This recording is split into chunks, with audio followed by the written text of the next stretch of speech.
Uncle, थाली कितने की है? वही बेटा, हमेशा की तरह 20 रुपए की। तो आप एक थाली पैक कर दीजिए।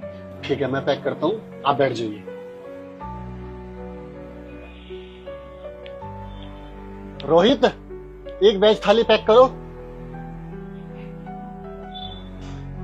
लीजिए सर, खाना पैक। ठीक है बेटा, इधर आओ। ये लो तुम्हारी वेज थाली।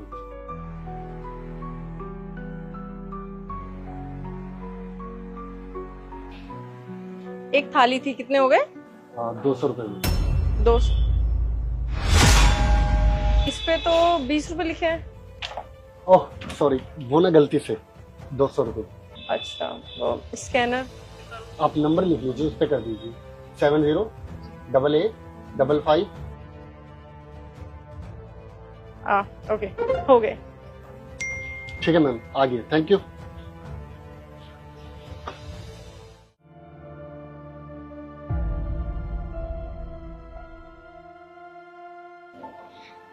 अंकल, हाँ बेटा बोलो। थाली कितने की है? वही बेटा 20 रुपए की। लेकिन आज तो मेरे पास सिर्फ 10 रुपए ही हैं। अच्छा 10 रुपए है, कोई बात नहीं बेटा, 10 रुपए दे दो। आप बैठो, मैं पैक कराता हूँ।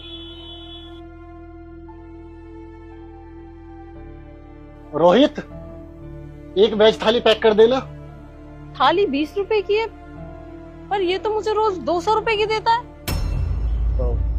सर खाना पैक। ठीक है बेटा, ये लो तुम्हारी वेज थाली।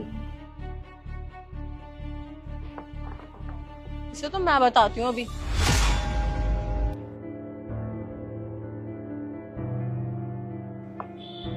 एक्सक्यूज मी, ये क्या चल रहा है? क्या हुआ मैम? आप मुझे 200 रुपए की थाली देते हो और उसको 20 रुपए की, और यहाँ तक कि आज तो उसको 10 रुपए की थाली दे दी। क्या चल रहा है, आप मुझे बताओगे? इसके पीछे ना एक वजह है, इसलिए मैं उसको 20 रुपए की थाली दी। ऐसी भी क्या वजह है, मुझे भी जाननी है। मैडम वो, ये रेस्टोरेंट मेरा है तो इसमें मेरी अपनी चॉइस है कि मैं किसको कितने की थाली देना चाहूँ। क्या आपकी अपनी चॉइस नहीं हो सकती? आपकी अपनी चॉइस ना आपके घर पे चलती होगी, यहाँ पे नहीं चलेगी, क्योंकि यहाँ पे सारे कस्टमर सेम है। और अगर आपने मुझे नहीं बताया ना, तो मैं आपकी कंप्लेन कर दूंगी कि यहाँ का ओनर ना अपने कस्टमर में भेदभाव करता है। किसी को 20 रुपए की थाली दे रहा है और किसी को 200 रुपए की। मुझे भी 20 रुपए की थाली चाहिए। देखो मैडम, गुस्सा मत करो। अगर आप जानना चाहते हो तो ठीक है, मैं आपको वजह बताता हूँ। वो क्या है ना कि कुछ दिन पहले मैंने देखा,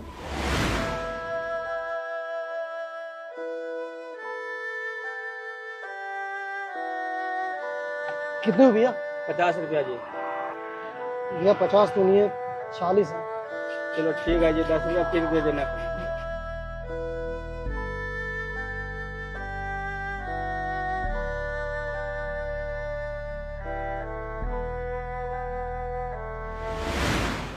अब मैडम हर इंसान में एक समान नहीं होता। हर इंसान की ना अपनी अपनी मजबूरियां होती है।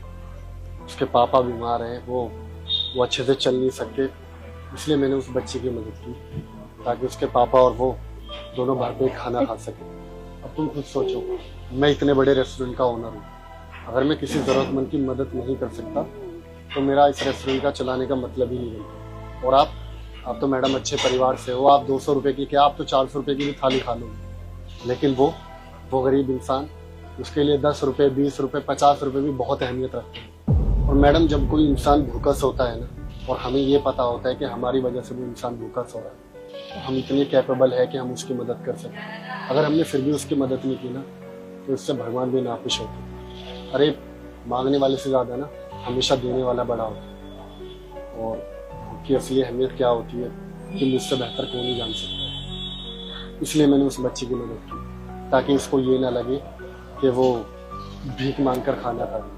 तो उसके पास जितने भी पैसे होते हैं ना, 5 रुपए, 10 रुपए, 20 रुपए, जितने पैसे भी वो लेकर आती है, मैं उतने में उसको थाली दे देता हूँ। और मैं यहाँ पे प्राइस इसलिए लिखता हूँ ताकि उसको लगे कि हाँ ये 20 रुपए की ही थाली। और अगर फिर भी मैडम आपको लगता है कि मैं कस्टमरों के साथ नाइंसाफी कर रहा हूँ तो ठीक है, आज से मैं भी आपको 20 रुपए की थाली ही दे दिया करूँगा। लेकिन आप प्लीज किसी से कंप्लेन मत करो। नहीं, मैं कहीं भी कंप्लेन नहीं कर रही। वो एक्चुअली मुझे थोड़ी सी गलत फहमी हो गई थी। वो मैंने ऐसे देखा कि आप उसे 20 की दे रहे हो और मुझे हमेशा आप 200 की देते हो, तो मैं थोड़ा सा हाइपर हो गई, शायद मैं ज्यादा बोल गई, उसके लिए सॉरी। मैं थाली के 200 रुपए करूंगी। सेम नंबर पे करना है? जी मैडम, सेम नंबर पे कर दीजिए। हो गए। और हाँ, आप ना बहुत अच्छा काम कर रहे हो। आज की डेट में जो ये मतलबी दुनिया है, बिना मतलब के कोई किसी की मदद नहीं करता, और आप तो बिना किसी मतलब के उस बच्ची की इतनी मदद कर रहे हो। इतनी महंगी थाली 20 रुपए में दे रहे हो। अगर आप जैसे लोग इस दुनिया में रहे ना, तो कोई भी इंसान भूखा नहीं सोएगा। आपको देख के लगता है कि इंसानियत आज भी जिंदा है, और मुझे भी आपसे बहुत कुछ सीखने को मिला है। मुझे आगे से कोई भी गरीब या जरूरतमंद दिखेगा ना, तो मैं उसकी मदद जरूर करूंगी। ठीक है।